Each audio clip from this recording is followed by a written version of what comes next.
Hey, everybody. Welcome to the Muckrake Podcast. I'm Jared Yates, Sexton. I'm here with my good buddy, Nick Hauselman. How we doing, friend? We're doing it's a day where I'm asking forgiveness for everybody. So hopefully you'll forgive me for anything I might have done in the past, known or unknown. And looking forward to being able to eat a little bit tonight. Yeah, you're fasting, but you're showing up. You're doing the podcast. You're in it to win it. I will That's say what we this: call dedication. if observing Ramadan, which is what I'm doing right now, 30 days in a row, Oof. that's impressive. That is impressive to do that and to be dedicated like that. I don't know how I don't know if I could do that. That's pretty. I can't do the 24 hours before a surgery. So I mean, I Oh, hats off to everybody. Good work. Also, by the way, before we get into our main segments today, Nick, we have to, as we always do on this podcast, show solidarity with the working people out there. We've got some victories going on.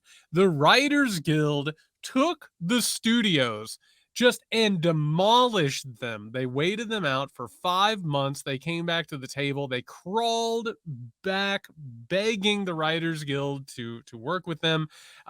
We have a deal that has to be approved by the members, but it looks like the Guild has gotten almost everything that they've wanted, including new cash considerations, new compensation, and also new considerations when it comes to artificial intelligence. Also, Nick, the UAW strike has extended.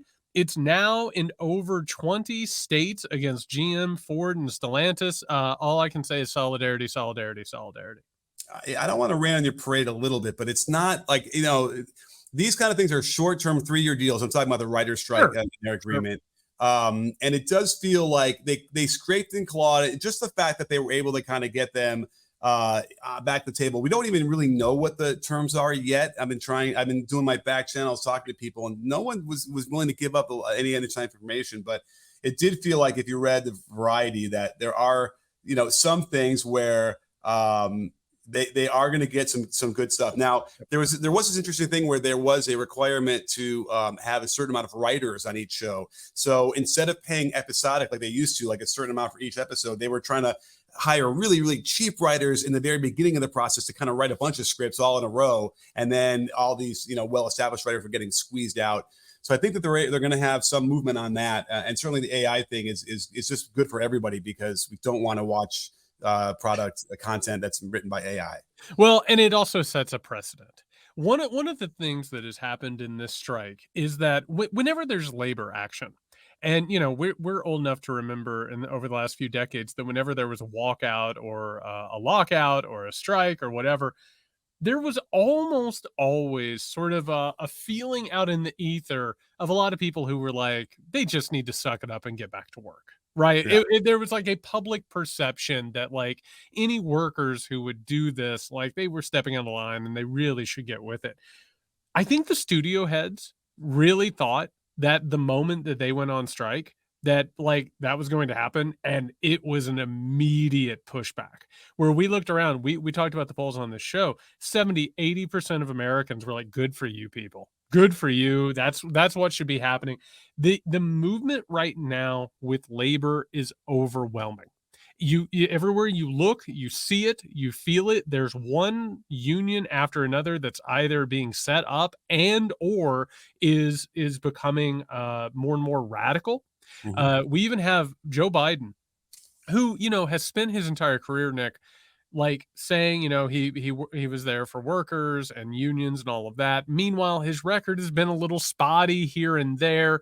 Let's not talk to the rail workers about how they feel about Joe Biden, or the truckers about how they feel about Joe Biden.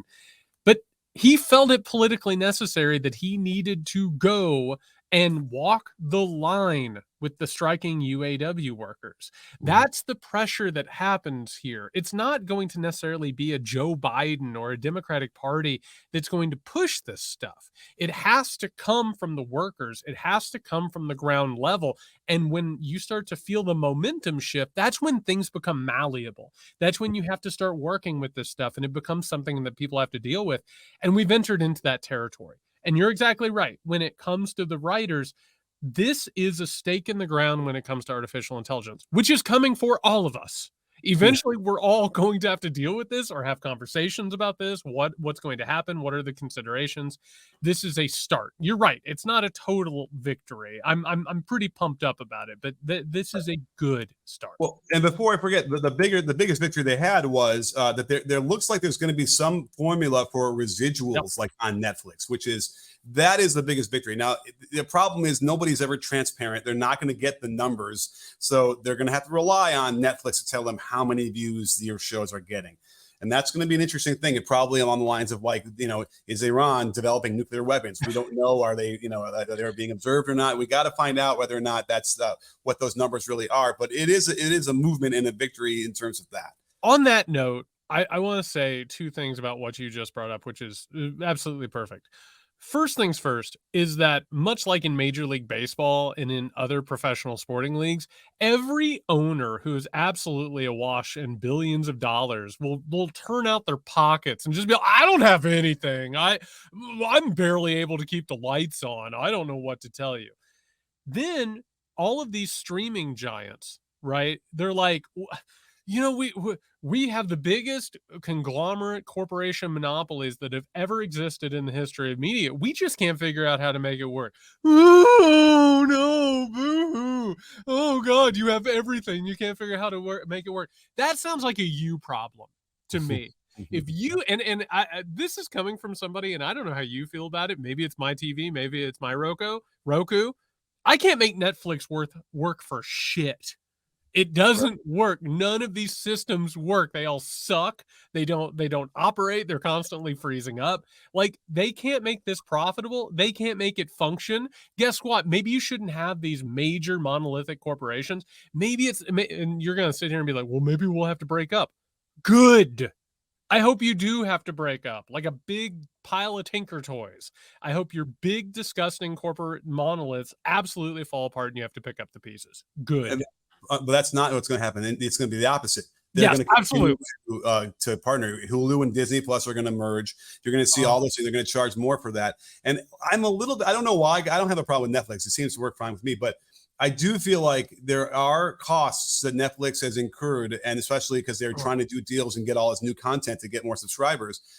They were spending money left and right as like a startup would to get VCs and all that stuff and to pump up the stock price. And I wouldn't be surprised if they ultimately say we cannot make it work based on the rates it costs for A, for the productions, and B, to deliver it. It is expensive. And then C, I think that they're also finding a little bit more of a value on buying pre-existing things and delivering it to you that way. So Suits, for instance, is a show like that does really well for them, and they didn't have to make it. They didn't have to do anything. Just paid a little money to get the rights to it. Call me crazy, Nick. Their inability to create new things and to rely on existing properties, it speaks to the fact that maybe this society and culture should have paid artists. Maybe you should have paid writers like me and you and other people to create things instead of stiffing us and making us have to figure out how to pay for food and medicine.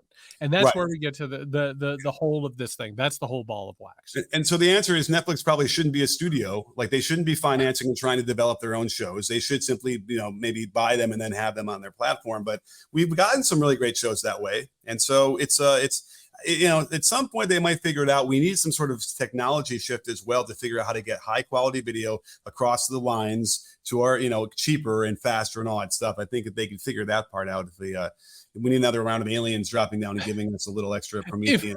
If only, though, we had a system that actually rewarded innovation as opposed to monopolies destroying innovation. All I can say is solidarity. Good for the writers. Let me ask you this. Biden walking on the line would be the most, you can interpret that very cynically by saying, he's just doing this for a photo op and whatever. Sure. But you know what? It's good. That is good politics, and he might even believe in the unions, right? I don't think it matters at this point because that's the message. That's the point. And just to go ahead and push this point further, Nick, we talk about on this podcast, we've been taught to look at presidents as being all powerful. They make all the decisions and they do what they do. No, they're individuals who get pressured. They're pushed by political winds. Joe Biden is on that line because he understands, and the people around him understand, that the momentum right now is with organized labor. let me tell you what, the Democratic Party has screwed over unions for a long time. And they've worked with them too when the wind was behind them. That used to be the bulwark of the Democratic Party until they moved away from them starting in the 70s and then in the 1980s. If they're feeling the pressure that they have to align themselves back with the unions and organized labor, that's huge. And you're exactly right. It's not just good politics. That's how you get this stuff to start moving. It's not like presidents just wake up one day and they decide to do a bunch of stuff. They are also subject to all these political pressures as well. Absolutely. All right. On that note, speaking of pressures, Nick, boy, howdy. We got to talk about Dirty Bob Menendez, the New Jersey senator who is now facing his second indictment. The Democrat who up until recently was the head of the Senate Foreign Relations Committee. It was found that after searching his house, they found hundreds of thousands of dollars. They found gold bars. They found payments on cars, on houses, many of them originating from business people who benefited from Menendez's work, but also the nation state of Egypt. I want to say this again. The nation state of Egypt was allegedly giving Bob Menendez, the head of the Senate Foreign Relations Committee, God knows how much money in order to make sure that Egypt continued to get aid. So far, only 2 Democratic senators have called for him to resign, including John Fetterman and Sherrod Brown. Good for them. Menendez is one of the dirtiest politicians in Washington. We call it like we see it. We've told everybody if there's corruption within the Democratic Party that we will call it out. This is almost as corrupt as it gets. He needs to get out, and he needs to be drummed out of politics writ large. I know, but the problem is the precedent now is who gives. You can run again if you want, and then wait. He announced he's running again, probably. Yeah, I mean, he certainly announced he's going to be exonerated. Now, let me ask you this, Jared, because this is one of those classic cases of stuffing money under your mattress. He literally explained that $450,000. Not sure if you actually gave us the full breadth of how much it is. $450,000 in cash in his house. And he tried to say that over 30 years of being a public servant, and making whatever money he made, he was slowly just saving money just in case I needed an emergency. Because, I have people in Cuba that are in my family that I might need to be able to bail out at any one time. I've got to tell you, first of all, having anything more than let's call it $100,000 in cash in your house is absolutely ludicrous, because you could be making 5% on that in a money market account with nothing in this day and age. You know how much money? That's like 20 grand a year or something like that, maybe more. I'd lost track of the thing. So it's irresponsible of anybody. Not such a senator to be doing that. I love that you're giving financial advice to Bob. Yeah. But how this is what he's trying to do with a straight face. With a straight face, he's trying to pretend that I just been stuffing money under my mattress for 30 years, and that's why I had that much money. If they're going to be able to prove it, I don't know. But he's always had a cloud over his head his entire political career. Listen, I don't know if you know this or if our listeners know this. There are 2 individuals in American politics that they were laughably corrupt. Everybody has known that Dirty Bob Menendez is one of the most corrupt politicians in the United States of America. The fact that he kept getting reelected and put in positions of power, quite frankly, is an absolute shame. By the way, Nick is preparing a clip real fast. I'm going to bring up the second person. It's not who I was getting ready to talk about. The second is Bill Richardson. I don't know if you know that, but everybody basically said Bill Richardson, who recently died, was one of the dirtiest politicians. You mean from New Mexico? Yes. Oh, and wow. It was just well known in these circles that these people were just incredibly corrupt. But I'm gonna have Nick play this clip. This was George Soros getting asked if he thought that Dirty Bob should resign. Oh, careful. Santos, not George Soros. Oh, George Santos. I've got Soros on the brain from the episode the other day. Sure. Yeah, George Santos. Here we go. Do you think Senator Menendez should resign, given his... I don't have an opinion on that. Why not? Because I think due process is important, and I think he has the right to defend himself. He's innocent until proven guilty. The media has to stop acting like everybody is guilty before they're even judged by a jury. So no, I think everybody is innocent until proven guilty. When did we walk away from the fabric of our Constitution that everybody has a presumption of innocence before anything else? So I don't think he should resign. Okay. No, thank you. Wow. Man, he was so happy with how that went, wasn't he? Well, it's one of those, the worst person made a good point, right? Right. So I sent you this link, Nick, and I said he's both right and wrong.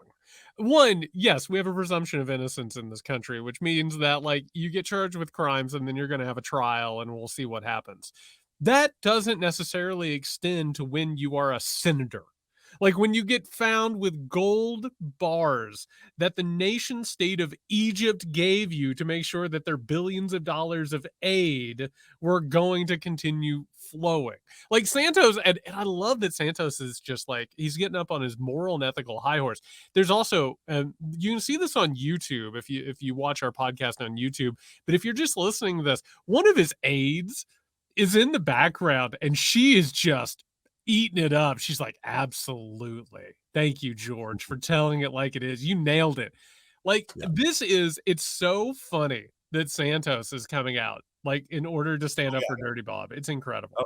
Of all the people that are gonna, die on that hill, he has to be, because he needs that too. I haven't even heard. I mean, I'm assuming they're still looking into his stuff, but like these things have a tendency to just sort of drift away, and the public isn't interested anymore, and they don't hear about it. So Matt Yates could not be reached for comments, right? Well, Marjorie Taylor Greene might be out there. We're talking about stuff, but this is actually a mistake by Santos, because he's been doing a really good job just sort of being out of the sight lines, right? Because if he can make it another, until next year, he can run again, maybe, if it all kind of tamps down. So I would, if I were advising him, I'd say, stay off the cameras as much as you possibly can at this point. But Nick, I want the record to show that in the past 3 minutes, you have given investment advice for Bob Menendez and taking his ill-gotten bribes and making money off of them and telling George Santos how to lay low until the heat cools off. Isn't that why we're here? I don't know. I mean, listen, it's this. What a show we've got going here. And by the way, Menendez, some people might deserve the benefit of the doubt, right? They've lived an exemplary life. They've been, upstanding members of the society. Just to give you an idea, because like Trump is the same way. Like he had all those legal issues in the 70s with renting to people of color and all that horrible thing. So like he already starts out, on the wrong side. Menendez, it was indicted and somehow got off when he was actually appropriating money to a special interest group that was then turning around and then renting office space and stuff from him as a landlord. So he's giving them all these money and then they're pouring it right back into his pockets. At the very least, if that's not illegal, it's simply the most unethical behavior you can have as a senator. So he's incredibly unethical. And, our audience is a very special group of listeners. And so if you're listening to this podcast, I have to assume you're sitting at home or in your car, wherever you are, you're on your run, and you're like, you know what? I'm glad that they're calling out corruption in the Democratic Party. I want to say something to anybody who's like, come on, don't go after Democrats. Like, let's not talk about this thing. You have to get this poison out of a party. You cannot have this. I'm sorry, but this literally is like the highest level of corruption that you can really imagine outside of, I don't know, Nick, let me just think of an example off the top of my head, trying to overthrow an election. Or working with a foreign government in order to attack democracy, which, by the way, he was working with a foreign government, and taking bribes from them. This is high level corruption. And if you want a better world, if you want a better country, you want a better future, you get this out. You call it out, you call it where you see it, and you get it out. And the Democrats need to grow a spine and tell this guy to hit the road. He needs to go. Yeah, and for what it's worth, like when it comes time to indict someone who's in Congress like this, or indict a former president like we had, they are not going. They don't want to do it. They really aren't. It's really unlikely they are going to do it. And unless it is so slam dunk and they can prove all these things, they wouldn't even get close to doing an indictment.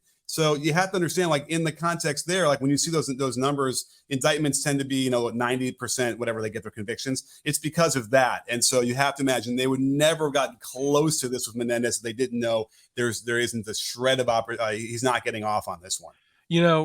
We've talked so far about some really important things, including the need for organized labor in a time of historic inequality. We've talked about just ghastly corruption that hurts America.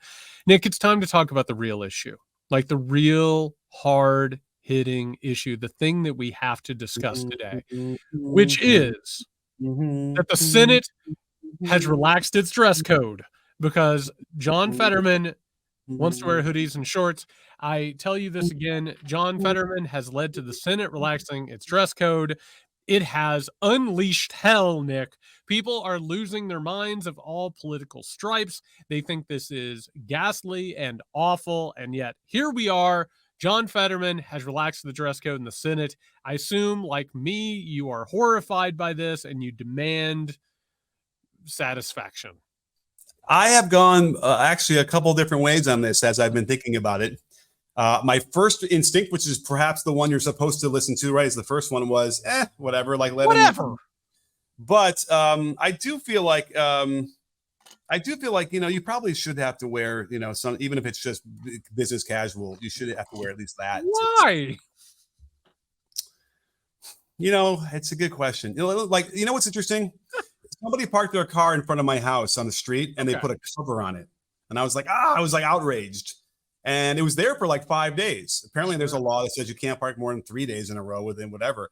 And I finally said, well, why? Why do we have this law? And no one could really come up with a really great answer for that. And so I had to kind of shrug. So this is the same idea. You're right. Why do they have to look nice or dress nice according to our standards of the day? I don't know. It kind of feels like, there's the hallowed halls of the Senate. You probably shouldn't look like you came from the gym. I don't know. The hallowed halls of the Senate. Do you know what has happened in the Senate? This is basically the hallowed halls of the Senate are just on this side of like the Illinois penitentiary where every governor goes immediately after they're done serving their term. Like this is the biggest rogues gallery of corrupt and detestable individuals who have been like on a conveyor belt of privilege to hold up white patriarchal male supremacy since the beginning of this country. So what you're saying is we don't need to pretend anymore. They can stop. We need to stop pretending that these people in any way, shape, or form deserve our respect or that they are somehow or another higher than the rest of us. We need to stop hiding behind these vestiges of privilege and power. I'm glad Fetterman's out there. And for the record, Nick, I'm happy that he's triggering people. I love that Rand Paul came to work in a bathrobe. I love that every channel is talking about it and talking about all this. I'm glad we're going to read from a couple of articles here in a second. I'm glad people are having to come out and absolutely show that the only thing they care about is the appearance of actual power and respect. And they actually don't care anything else. The Senate is where power goes to destroy bills. That's the place where we're going to make sure that people aren't going to get aid and help, where seniors are going to have to basically eat dog medicine in order to try and survive, and children are going to be thrust into poverty. Like there's nothing here to respect. I said this on Twitter. I wish they were made to wear outfits that displayed the people who own them, the people who pay their money and their dark money. Like I would be a lot happier if they came to work looking like NASCAR pit bosses. Well, what's funny is that I was going to say, as you're listing people who are struggling and really need help and why the government should be focusing on that, and the media should be focusing on that. The media, people are losing their jobs left and right. They can't keep newspapers open. And yet we're going to talk about an article, right, that was written where a guy tries to go to the fanciest New York restaurants dressed like Fetterman to see what would happen. And you have to wonder yourself, why would you ever waste any money as a newspaper on something like that? And you know what? I was thinking later, I'm like, it probably will get the most clicks that day. Yeah, so this is from the New York Post, that bastion of journalistic integrity. This is an article called "The Post Tried Eating at New York City's Finest Restaurants Dressed Like Senator John Fetterman. See How It Went." This is by John Levine. John says, quote, Senator John Fetterman may be allowed to dress like a slob in the halls of power, but it's still a capital offense in New York City's finest restaurants. Intrepid Post reporter John Levine learned that hard truth this week when he crisscrossed the Big Apple's culinary landmarks wearing Fetterman's trademark hoodie, gym shorts, and sneakers and tried to gain entry, only to face scorn and mockery from maitre d's with more common sense than Congress. He would not be permitted here, sniffed a maitre d' at Daniel on the Upper East Side, where a 7-course tasting menu runs $275. She admitted she didn't know who Fetterman was.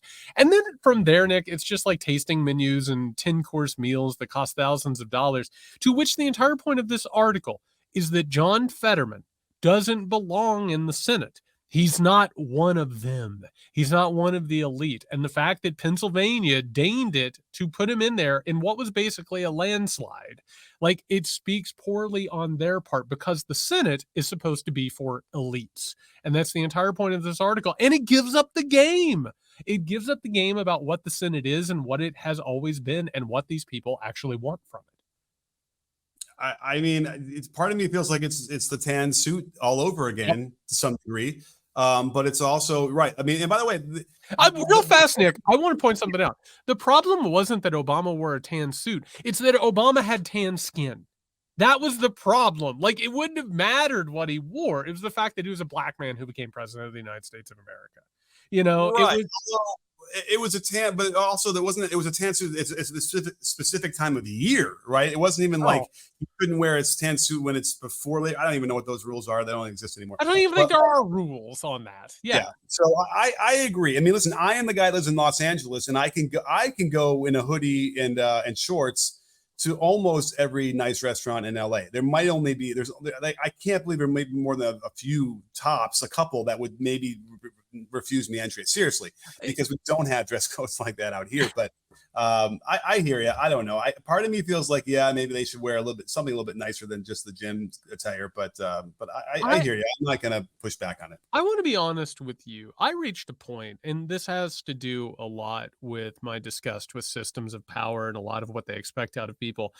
When I was a professor, I reached a point where I was like, I'm done wearing ties. I'm not going to wear ties anymore. I'm not going to wear a jacket anymore. I started showing up in flannels and jeans. I started showing up in t-shirts and jeans. And I was just like, if people don't respect me like this, fuck them. Like, literally, I don't need to do something for you. And that's actually become like sort of a thing. Like, before I go to something, I think, why am I dressing the way that I am? And when it comes to the Senate, I feel like this hysteria that's coming out of Fetterman. I'm gonna read something from a Washington Post article, which made me literally nauseous. I think what is emerging is that a lot of people are looking around and they're realizing that the arbitrary nature of symbols of power, when they're challenged, they don't like it. This is one of the reasons why people have trouble with, like, trans people. You know what I mean? It's like, how dare you step out of line and do something that is not expected? How dare you, like, feel comfortable doing that? And it's like a lot of people, and this is, I think, one of the root cores of conservatism. And by the way, you can be liberal and be conservative. I want to make the record clear on that. I think one of the root causes of conservatism is the idea that other people need to conform. And if other people don't conform, your conformity is somehow or another challenged. Does that make sense? Oh, yeah, absolutely. And it kind of plays into the whole, you're destroying the way of life. You're destroying culture, what we've built. You're letting all these people into this country who are not from here, and it's going to change what we built, all of those things. And it's like, I hate to tell you that this culture you're talking about was formed as a melting pot of a whole lot of other cultures together. This isn't some special American thing that you think it is, that you have to protect. It's been a constant mixture of things that are coming in from everywhere. And that's the beauty of it. So it is, you're right. That is a really great way to put it as well. It's funny. I was a teacher as well in high school, and I used to wear cargo shorts, and I'd wear a t-shirt and maybe a button-down short sleeve shirt or something like that. And there was a teacher who got a feature done on them at our school in the LA Times, who wore a tie and a nice slacks every day. And it was dripping. And I know he was writing it about me, like or me, and like there are a couple other of us who dressed like that. And it was all about how, you really can't get, control of a classroom unless you're dressed nicely. And he's doing all these different things. And I was like, well, you're welcome to come into my classroom if you want to, if you think that there's out of control stuff, welcome to check it out. So I remember that too. And this is a long time ago. This is 20 years ago, but there is that notion, that same kind of thing you're talking about. Do you want to know, and listen, before we get to this article, because I think you just touched on something which is really important. And this is, I promise you, this is related to right-wing conservatism, authoritarianism. You know this as well as I do. Teachers, like, there are several ways to be a teacher. You know what I mean? Like, you can go into a classroom and like you can have a classroom that if they will respect you, if you respect them, you know what I mean? Like if you go in there and you respect them, they'll respect you back, and you can not be like a domineering teacher. Do you know what I mean? Like you can have a give and a take, and like you can even test the boundaries of power sometimes, right? Because you have control and they can feel it. The authoritarians in a classroom, the ones who are cruel to people, the ones who embarrass people, the ones who are sarcastic and mean, they are the most insecure of them. They go in there and they have to tamp people down and attack them because they're dealing with their own insecurity. They're dealing with their own fear that they wouldn't be able to do something about it. In this case, with all of these people, and I'm going to read here in a second something really, really fascinating and also nauseating from the Washington Post. Nick, by watching someone like Fetterman come into the Senate dressed in a hoodie, it's a lot of people, and Fetterman, by the way, has worked his ass off to get where he's at. It's a lot of people who are in suits who have been given everything. You know what I mean? And they feel like they shouldn't be there. Fetterman doesn't have to put on airs. He's not interested in doing that and playing whatever game they want with symbols of power. That scares them. You know what I mean? It says, guess what? You are just an idiot in a suit. And the reason you have to wear that suit, and there's nothing wrong with wearing a suit. Sometimes wearing a suit is great. But if you have to wear a suit in order to somehow or another project power, something has happened. You know what I mean? Like, and Donald Trump, who gets mentioned in this article, that's exactly the thing. He can't go anywhere without wearing a suit because he has to have that power in order to maintain that superiority, because the inferiority runs deep. Right. Well, I mean, the dirty little secret is he can wear a suit with a jacket and it kind of hides. That's things. also true. That's also true. So this article from the Washington Post, this is by Kathleen Parker. This is called "Dressing Down for the Senate is Just Bad Manners." It goes, quote, "Let's stipulate that many serious issues demand our nation's attention," which is incredible, by the way, because she has an article in the Washington Post. She could address anything she wants, but this is what she chooses. "A looming government shutdown is surely one. Whether to continue funding for Ukraine is another. Lower in importance is the Senate's unwritten dress code, which, effective immediately, no longer exists. All may come as they are, or in John Fetterman's case, worse. Fetterman, who proudly outfits himself as the biggest schlump ever to enter the Russell Senate office building, reported to his job dressed in sweats, top and bottom. Frankenstein's monster would be offended. As little as I have loved Republicans in the past few years, coinciding with the rise of our own little autocrat, at least Donald Trump knows how to dress. I can't imagine that even he would demean his office or his country by dressing down, as is now the code for senators." Nick, she literally is saying that Donald Trump is better because he doesn't dress down. And he wouldn't demean his office. He would just demean his office by, I don't know, the vapid corruption, the cruelty, the disgustingness, attempts to overthrow the government, but at least he wore a suit and coat. You know, it's, again, why they write these things, who knows? They're probably AI, idea generated, right? Like they have these AIs, they'll say, hey, you should write an article about this, and then they'll actually have a human write it. But I kind of want to hijack this for a second. Can I? Do it. Have you seen the picture they use on the very top that ends up being the one that's embedded on Twitter and all that stuff, right? It's a picture. Okay, remind me, who are we talking about again? She's going after Fetterman. Going after Fetterman, right? Fetterman. But the headline doesn't say anything about Fetterman. It says dressing down for the Senate is just bad manners. And the picture they use is of 3 black senators. Yep. Why? It's weird. Why is Warnock, Booker, and Neguse, sort of front and center on this top of this thing instead of the picture of the person they're talking about? I maybe I'm a conspiracy on this one, but that is, can you give me some information or some insight into that? No, it's kind of a strange little dog whistle. It's strange. It's a really odd choice. And that's one of the things is like when you get articles like this in the Post or in the New York Times, like there's so many conflicting ideas in it that it's almost like the person who chose the article picture, it's almost like they were like, "Oh, okay, you're going after Fetterman, but we're going to go ahead and put some well-dressed Democrats on this. And by the way, to boot, they're African American." It's odd. It's a really strange article. Now, the sentence right after the one you finished said, clothes might not make the man or woman, but they do tell us a great deal about them. Yeah. Now, that's a trope that we've heard for a long time. And fill me and remind me, what is that usually related to? What are they talking about when they frame clothes to giving you insight into people like that? It's about getting jobs and getting access into power or dressing for the job you want. I mean, all right, because to me, I'm thinking like starter jackets and bandanas tying around your head, like all that stuff. When you see people on the street dressed like that, but real fast, I think this is an important thing that you just brought up, Nick, because even the New York Post article, which is talking about Fetterman wouldn't be allowed into these restaurants. You know what you see if you go to these restaurants, and I know that you've seen it. You've seen it in places in like Los Angeles. There's always a sign that's like jacket required. No athletic wear. No, you know what I'm talking about? No low-hanging jeans, no right? low-hanging jeans, no No jerseys.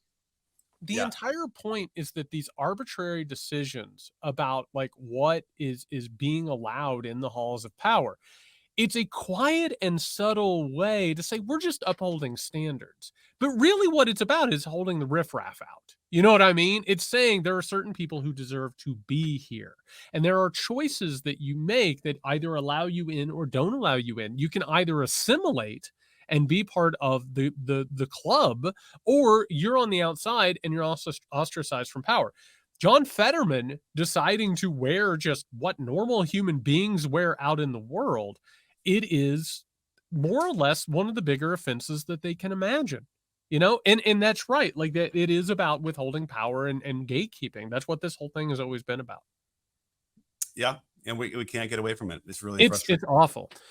Finally, before we finish this episode, Nick, we got to talk about we are going to be live on Wednesday night following the second Republican debate. It starts at 9 p.m. Eastern. Again, it's going to be at the Reagan Library. It's going to have Air Force One. It's going to be so disgusting. There are going to be quotes from Reagan. I'm not excited about it, but we are going to be broadcasting immediately after the debate, giving you our analysis, our takes. Before we get to Wednesday, though, I wanted to talk a little bit about what to expect coming into this debate.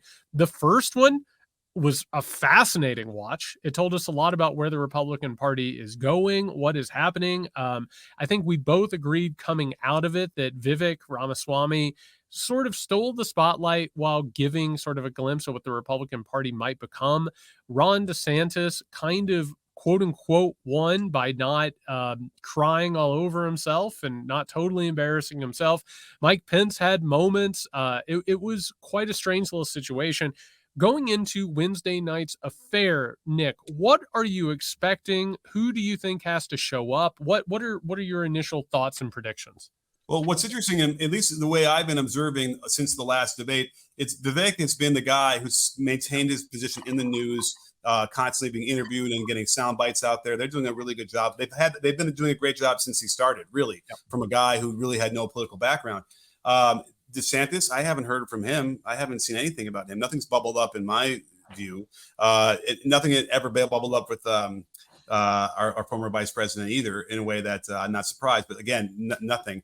So this is going to be the desperation. I think these are going to be your what's it called when you do like the long cast when you're looking for a fish? I don't know, like a really hard. What is it? A cast? You cast your line really hard. They're going to throw as far as they can. It's like a miracle cast, or if you will, really it's like a Hail Mary, if you will. So I would expect more contentiousness. I would expect more interaction between everybody. Who's hosting? Do we know? I couldn't even begin to tell you. So it's going to be really hard on them to try and keep the moderator to keep this on track. I doubt they'll do it, and so it'll be more of that and worse. So that's what I'm expecting. How about you? Ramaswamy is I firmly can tell you, and in the conversations I've had with other people, I totally have come to expect this. He's going to get the literal shit beat out of him. is what's going to happen. He spent way too long, hogging the spotlight in the first debate. Of course, he got the obligatory media spotlight for a while because he made for good copy. He could go on Meet the Press, which, by the way, we haven't talked about how terrible the Kristen Welker interview with Donald Trump was on Meet the Press. Repulsive. Absolutely repulsive. And if you had any hope of Meet the Press getting better under this new regime, I'm sorry. But Vivek is going to get the literal shit knocked out of him from all sides. I'm guessing Chris Christie is going to come after him hard. Mike Pence hates nothing more besides Vivek, and he's going to come after him really, really hard. The question now, because you brought up DeSantis about the fact that he is just almost completely disappeared from any discourse. The only thing that's out there about DeSantis right now, Nick, is that his major donors who have been making noise in Politico articles about possibly, drying up their donations, they've stopped. It has stopped. The spigot has stopped. The money train has come to a halt. DeSantis is not getting the donations or the support, which means he either is going to come out and reignite his campaign, or those donors are up for grabs. It's a jump ball, right? Yeah. So I think you're going to see a lot of people who are going to try to come out and establish themselves as the Trump alternative. I think DeSantis has to do something to light a fire back under his campaign. The problem is he's not a talented politician. Mm-hmm. There's not a lot of room or avenue for him to get that done. I would not be shocked if Nikki Haley comes out swinging in this thing, trying to capture, some sort of a headline frenzy. Tim Scott is basically cooked at this point. Vivek will do Vivek things. Chris Christie is just going to attack him constantly, I think. It's going to be ugly. I think it's going to be fascinating to see if there are any sort of alliances that start to come out or any new tactics that come out. I don't see them moving away from Trump, which is, just a faulty decision on all of their parts. They have to figure out something that differentiates themselves. But yeah, I see this being basically a demolition derby. Yeah, that makes sense to me. I wonder if Nikki Haley will be less appealing to me after this one, having realized that, she was a bit progressive. But I gotta tell you, it was an interesting strategy to come out in the first Republican debate in 2023 and be like, climate change is real. We need to do something about it. That is an interesting strategy. I'll just say that. Yeah. So I suspect you might see a little bit of a walk back on that, hardline some things, but yeah, it should be fascinating. Again, no Trump. I guess Trump will not participate in any of these debates, unfortunately, or fortunately, I'm not sure, because you're right. I started listening to the Meet the Press thing and I saw a bunch of the clips and it was just the answer is you shouldn't have him on those things. But if I am running a business and I have a chance to get a lot more views than I would normally do, that would make more money, then it's like a fiduciary, obligation to the shareholders at NBC or whatever. You have to have them on. And it sucks. It's, you have to. Yeah. And really, truly, because Trump is the front runner, he's the one that's setting the policy agenda, in the race, who agrees with it, who doesn't. That means, and this is something that we're going to have to talk about in the near future. We predicted he was going to become more and more desperate and violent in what he said as these indictments started rolling in. Nick, what has he rolled out? General Milley should be executed for treason.